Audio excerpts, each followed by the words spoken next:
tenían un Dios para cada cosa, que trataban de explicar por qué había lluvia, y por qué había sol y por qué había cosechas por medio de divinidades, para tratar de abarcar todo el conocimiento. Entonces tenían distintos dioses para cada cosa, y tarde o temprano ellos sacrificaban ciertas cosas a esos dioses. Uno puede pensar que eso pasó en la antigüedad o que pasa en la actualidad para algunas religiones y algunas culturas que no son las nuestras, pero les pregunto, ¿existe la posibilidad que tú, como cristiano, tengas una imagen distorsionada de Dios? ¿Cierto? Porque el hacer imágenes no es una cuestión de orfebrería, es una cuestión del corazón. Podemos poner en los labios de Dios cosas que Dios no dijo. Podemos decir que Dios hace cosas que no hace. Podemos utilizar un lenguaje cristiano para cosas que no son cristianas. La idea es esta: todos somos susceptibles de tener una teología distorsionada. Así que, si tú dices, no, pero yo la tengo clara, o sea, yo ya tengo a Dios definido en 3 puntos, que a propósito, si tú puedes definir a Dios en 3 puntos, no sé qué Dios tienes, pero bueno. Entonces, si tú dices, no, ya la tengo muy clara, puedes dormirte tranquilo, de verdad. Siente el espíritu de la libertad en este momento, duerme tranquilo, lo único es con la cabeza hacia adelante para no despertar a los demás cuando ronques, entonces sería lo único. Pero, si eres como yo, que se da cuenta que en muchas ocasiones limita lo infinito, te invito a que veamos una de las historias más fantásticas que hay en la Biblia. El libro de los jueces, una de las épocas más oscuras del pueblo de Israel, y uno de los jueces más renombrados en el medio cristiano, seguramente lo han escuchado, Jefté. Cómo él tenía una teología mortal. Vamos a leer primero el trasfondo de Jefté, no vamos a hablar de toda la historia porque no tenemos tiempo para eso. Y vamos a hablar de una escena muy particular de la historia de Jefté. Leamos Jueces capítulo 10, versículos 6 y 7. Este es el trasfondo. Dice así: una vez más, los israelitas hicieron lo que ofende al Señor. ¿Qué hicieron para ofender al Señor? Adoraron a los ídolos de Baal y a las imágenes de Astarte, a los dioses de Aram, Sidón y Moab, y a los de los amonitas y a los filisteos. Y como los israelitas abandonaron al Señor y no le sirvieron más, Él se enfureció contra ellos. Los vendió a los filisteos y a los amonitas. ¿Cuál es el pecado de Israel? ¿No dar diezmo? ¿No ir a la iglesia los domingos? ¿Decir malas palabras? ¿Cuál es el pecado de Israel? La idolatría. Que la idolatría es la adoración a otros dioses. Y la adoración es fundamental para el ser humano por al menos 3 razones. Primero, tenemos que ver el pecado a la luz de la adoración, porque la adoración equivocada es la esencia del pecado. Si tú vas a estudiar honestamente tu vida con los pecados que más luchas, vas a encontrar que en el fondo son un problema de adoración. ¿Por qué? Porque tú quieres tener algo, tú quieres tener a alguien más que cualquier otra cosa. La adoración te define y por eso haces cosas que van en contra de la voluntad de Dios. El punto no es que hay personas que adoran y personas que no adoran. El punto es a qué o a quién adoras. Todos adoramos. Todos adoramos. Si no adoramos a Dios, adoraremos cualquier otra cosa. Segunda observación. La adoración es una cuestión de fidelidad. Leemos este texto y cierto que no nos gustan esas partes de la Biblia donde dicen y Dios se enfureció. Nos encanta eso que Dios es amor y tiernito y chévere, pero estas partes, no las prediquen tanto en la iglesia. ¿Cómo debemos entender eso de que Dios se enfureció? Una de las maneras de entenderlo es a la luz del pacto que Dios hizo con Israel. ¿Se acuerdan que cuando estaban en el monte Sinaí, Dios hizo un pacto con su pueblo? Y ese pacto es similar al pacto que uno hace en el matrimonio. Y una de las reglas de juego del matrimonio, hasta donde yo sé, es la fidelidad. ¿Están de acuerdo conmigo? Listo. Cuando uno se casa con alguien, establece un pacto y uno le dice con esa persona, prometo serte fiel. ¿Qué quiere decir ser fiel? ¿Llevarle rosas todos los días? No, y niñas no se ríen de esa manera, sospechosa, desgraciada le están hablando, no. ¿Ser fieles, pagar los servicios? No, pero es parte de eso. Ser fiel es que tienes una relación de exclusividad con esa persona, que no vas a compartir tu amor con ningún otro ser humano, sino esa persona. El pecado es adulterio. Es una forma como estamos acostándonos con otros dioses que no son el Dios verdadero. Dios no se enfurece contra el pecado solo porque no tenga nada más que hacer que poner reglas en una nube cósmica. No tiene nada que ver con eso. Es porque es un Dios que ama a su esposa y quiere fidelidad absoluta. ¿Han escuchado todas esas referencias en el Antiguo Testamento que dicen que Dios es un Dios celoso? No es un tipo paranoico, ese tipo de celos que le revisan el WhatsApp todo el tiempo. No es ese celos, es el celo de un amante por su esposa que quiere exclusividad. Cada vez que hablen de que Dios es amor, agréguenle esa palabrita. Es un amor celoso. Te quiere a ti exclusivamente. No es como que juegues en varios equipos. Te quiere a ti y solamente a ti. Por eso la adoración a otros dioses es una cuestión de infidelidad. Y tercera observación en cuanto a la adoración. La adoración moldea la cosmovisión. Es decir, cambia la forma como vemos el mundo. Una y otra vez Dios le dijo al pueblo de Israel: no te metas con esos pueblos, no te metas con esos pueblos. ¿Por qué? ¿Porque Dios es un racista empedernido? No. ¿Por qué? Porque van a desviar tu corazón en adoración a otros dioses. Ese era el problema fundamental.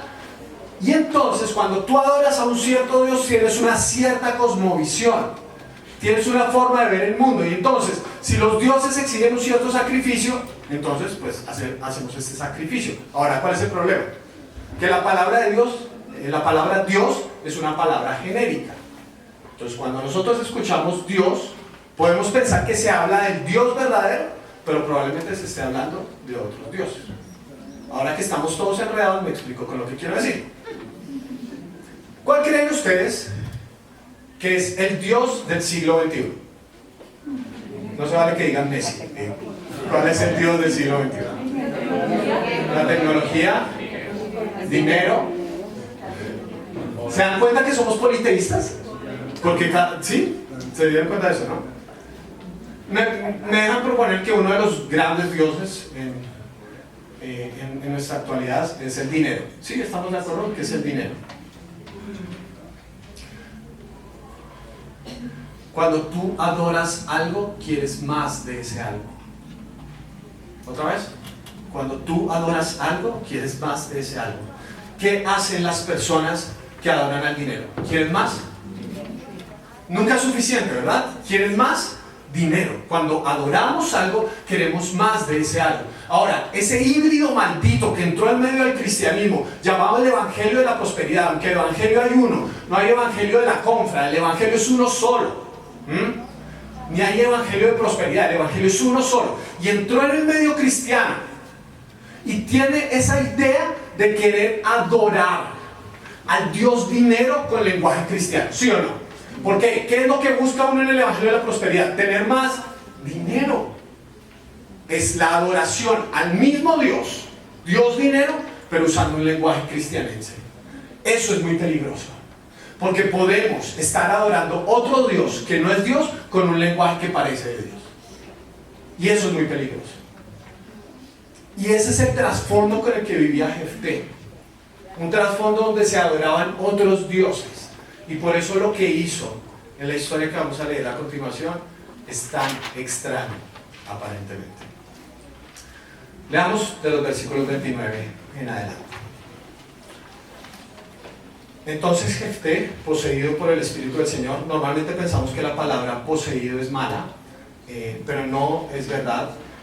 Posesión significa que alguien es absolutamente lleno de algo, La diferencia más grande entre las posesiones demoníacas, se dieron cuenta que en el Nuevo Testamento hay posesiones demoníacas, a la posesión del Espíritu Santo, que esta es una de las ocasiones donde se habla de eso. Las posesiones demoníacas alteran la voluntad humana, la persona hace cosas que no quiere hacer. La posesión del Espíritu Santo respeta la voluntad humana, es decir, esta persona es llena del Espíritu Santo, pero aún así tiene voluntad propia. ¿Me explico con lo que estoy diciendo? ¿Listo? Entonces Jefté, poseído por el Espíritu del Señor, recorrió Galaad y Manasés, pasó por Mizpah de Galaad y desde allí avanzó contra los amonitas. Y Jefté le hizo un juramento solemne al Señor: si verdaderamente entregas a los amonitas en mis manos, quien salga primero de la puerta de mi casa a recibirme, cuando yo vuelva de haber vencido a los amonitas, será el Señor y le ofreceré en holocausto. Jefté cruzó el río para luchar contra los amonitas y el Señor los entregó en sus manos. Derrotó 20 ciudades, desde Aroer hasta las inmediaciones de Minit y hasta Abel Keramim. La derrota fue muy grande, así los amonitas quedaron sometidos a los israelitas. Cuando Jefté volvió a su hogar en Mizpah, salió a recibirlo su hija, bailando al son de las panderetas. Ella era hija única, pues Jefté no tenía otros hijos. Cuando Jefté la vio, se rasgó las vestiduras y exclamó: ¡ay, hija mía! Me has destrozado por completo, eres la causa de mi desgracia. Le juré al Señor y no puedo retractarme. Padre mío, replicó ella, le has dado tu palabra al Señor, haz conmigo conforme a tu juramento, ya que el Señor te ha vengado de tus enemigos, los amonitas. Pero concédeme esta sola petición, le añadió, ya que nunca me casaré. Dame un plazo de 2 meses para retirarme a las montañas y llorar allí con mis amigas. Está bien, puedes ir, le respondió él. Y le permitió irse por 2 meses. Ella y sus amigas se fueron a las montañas y lloró porque nunca se casaría. Cumplidos los 2 meses, volvió a su padre y él hizo con ella conforme a su juramento. Ella era virgen. De allí se originó la costumbre israelita de que todos los años, durante 4 días, las muchachas de Israel fueran a conmemorar la muerte de la hija de Jefté de Galaad. Qué historia tan rara, ¿no?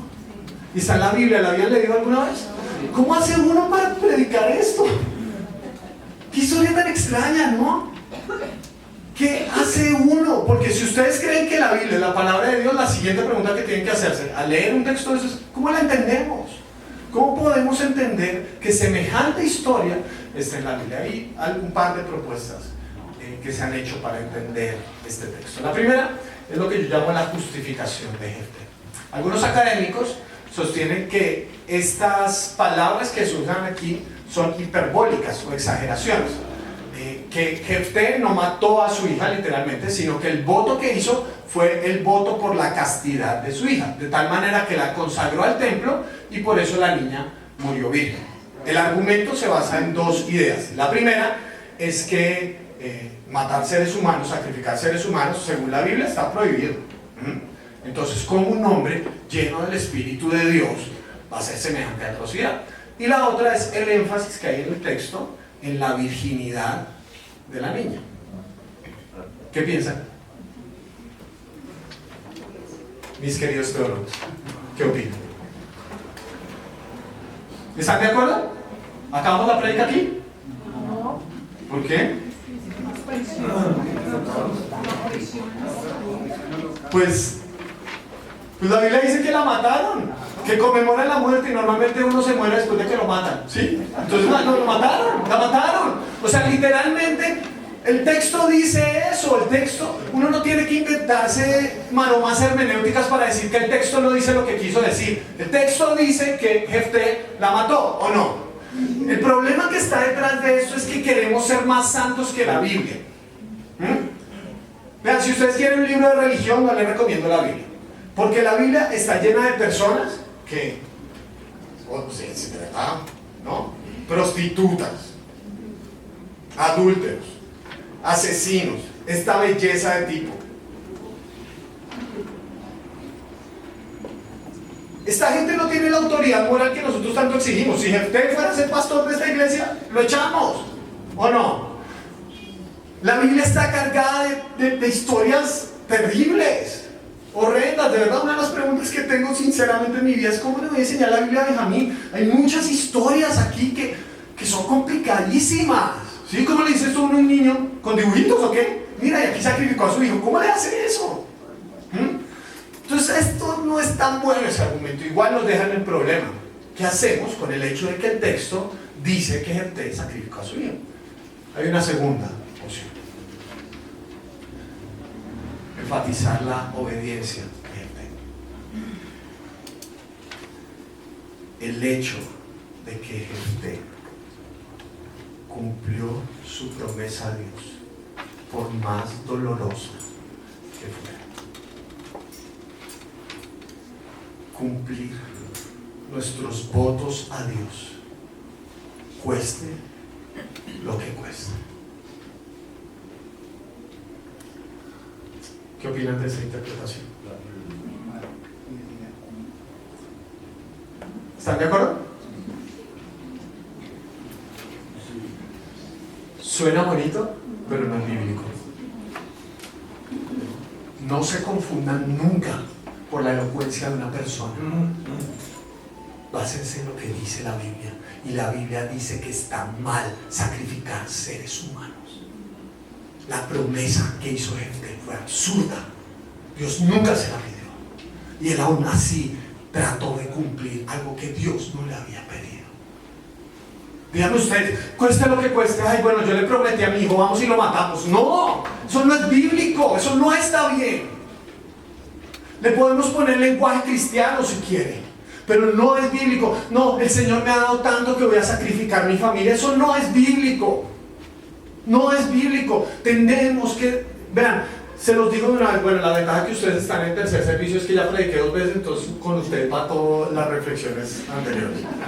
Hermanos, de verdad, yo no puedo creer que haya personas que hayan vivido más de 2 años, al menos, en el cristianismo y no hayan leído la Biblia completa. No puede pasar. No puede pasar. Que usted diga que la Biblia es el sustento de su vida y no la haya leído completa, no puede ser. Y para leer la Biblia completa, usted necesita contrastar con las ideas generales. No todo lo que dice la Biblia está bien. Hay cosas que personas hicieron y están en la Biblia, pero están mal, ¿sí o no? Y la misma Biblia corrige esas cosas. Tenemos que leer la Biblia completa. Y Dios nunca, uno de los elementos fundacionales del pueblo de Israel fue cuando Dios le dijo a Abraham que sacrificara a su hijo Isaac. Y Dios, ¿cómo terminó esa escena? Con Dios diciendo, detente. Y Dios proveyendo en lugar de Isaac. Tenemos que leer la Biblia completa.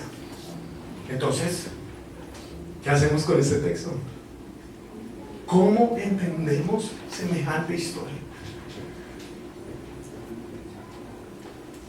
Una observación aquí adicional. Cuando la gente lee la Biblia y aprende algo de Dios, pero aún así voluntariamente es desobediente. Hay gente que dice, yo sé que la Biblia dice esto, pero eso no hace más justificable tu desobediencia.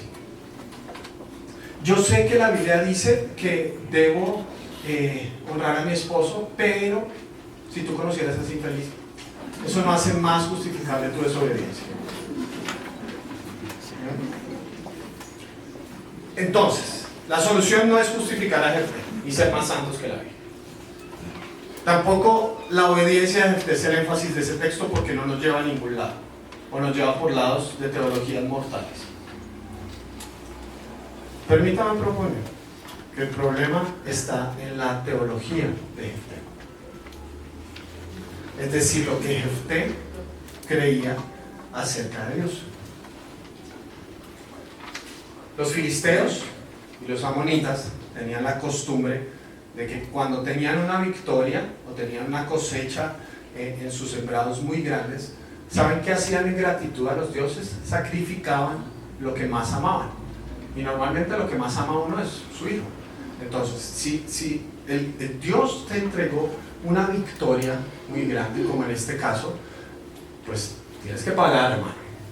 ¿Y cómo pagas? Con un sacrificio. Vamos a leer el texto en orden, adecuadamente.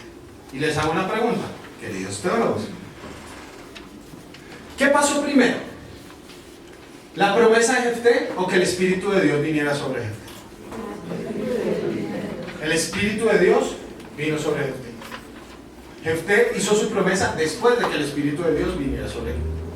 Entonces les hago la pregunta: ¿por qué Dios le dio su Espíritu a Jefté? No para qué, porque para qué era para liberar al pueblo de Israel. Ese es el propósito. Dios le dio su Espíritu para liberar al pueblo de Israel de la opresión de los amonitas, ¿cierto? Ese es el propósito. La pregunta es la razón. ¿Por qué Dios le dio a Jefté su Espíritu? ¿Qué hizo Jefté para que Dios le diera su Espíritu? ¿Se portó bien? Si ustedes leen la historia, el tipo era un guerrillero. En serio, literalmente era un guerrillero. No era la joya de la sociedad, ni mucho menos. ¿Por qué Dios le dio su Espíritu a Jefté? ¿Qué hizo Jefté para que Dios le diera su Espíritu?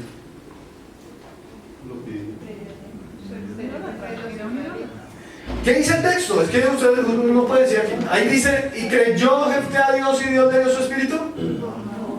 ¿Y adoró Jefté a Dios y Dios le dio su Espíritu? ¿Qué dice? Nada. ¿Qué hizo Jefté para tener el Espíritu de Dios? Nada. Dios se lo dio porque quiso, porque se le dio la gracia, porque quiso dárselo. No porque Jefté se lo hubiera inventado, no porque Jefté le hubiera pagado a Dios para que le digas: ¿cuánto tiene que pagar usted para que Dios le dé su Espíritu? Dígame usted, ¿con cuántos domingos paga un Espíritu Santo?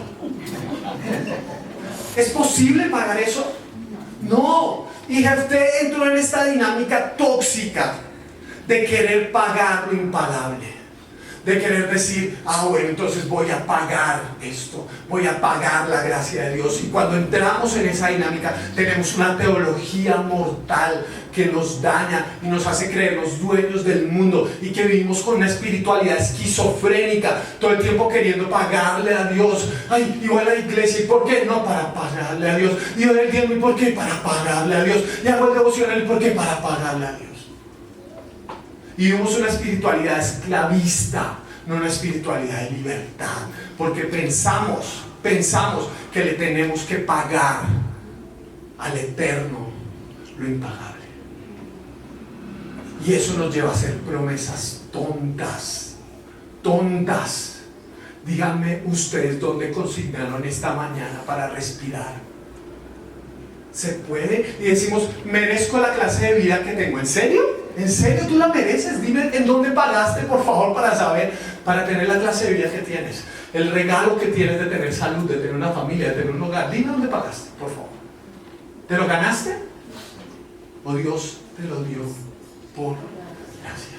Y cuando quieres pagar la gracia, muy fácilmente te metes en una teología mortal y esquizofrénica, donde no disfrutas la libertad, sino que funcionas por una ley de causa y efecto. Dios hace esto, entonces yo hago esto para que Dios haga esto. Y vives resentido con Dios porque pensaste que espichaste los botones adecuados. Señor, pero yo oré esta mañana, porque no me salió el negocito. Y vives con esa espiritualidad esquizofrénica de no disfrutar una relación, sino solamente activar los botones adecuados para que Dios te dé lo que tú quieres. Eso es una espiritualidad tóxica. Pero eso no es en todo el asunto. Les hago otra pregunta, queridos teólogos. En el versículo 35, Jefté culpa a su hija, muy interesantemente. Le dice: tú eres la causa de mi desgracia. El desgraciado era él, no era la hija. Le juré al Señor y no puedo retractarme. ¿Por qué Jefté no podía retractarse? ¿Por qué? ¿Cuál era el problema si Jefté decía: no, oiga, ¿sabe qué? No, mejor no? ¿Cuál era el problema? ¿Qué pasó? Ustedes están respondiendo porque saben cómo va la predica, entonces dicen nada, pero algo dentro de ustedes dice como: no, parce, lo castigan. ¿Sí o no? No, mano. O sea, no hacen voto, tiene que cumplir. ¿Ven cómo en la superficie tenemos una teología correcta, pero en el corazón tenemos una teología retributiva? Que Dios me da si yo le doy.